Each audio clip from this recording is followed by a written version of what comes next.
Bum bum bum bum bum bum bum bum bum bum bum bum.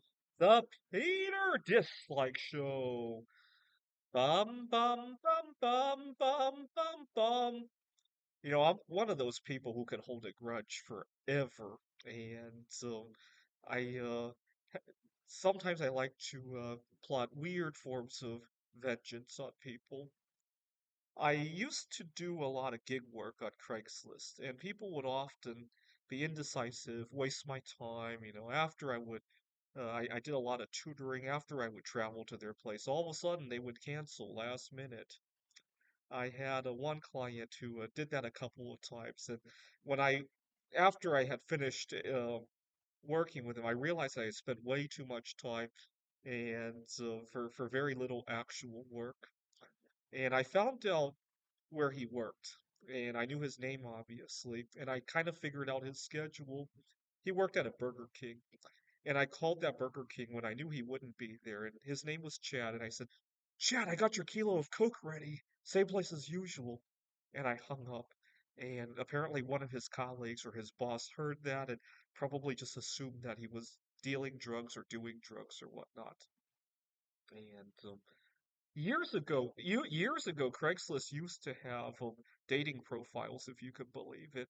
And I had gotten into some drama with somebody that I had met there. And so late one night, I went by her home and I left a bag of, or an envelope with a white powder and a baking soda and a note in there that just said yours truly. And I took some newspaper or magazines and I cut out the letters to put yours truly on it to make it look really scary and all that. It had a white powder, and I live not too far from there. And so I kind of knew her comings and goings, so I decided to hang around just a few blocks away early one morning to watch her get up and witness the envelope and something.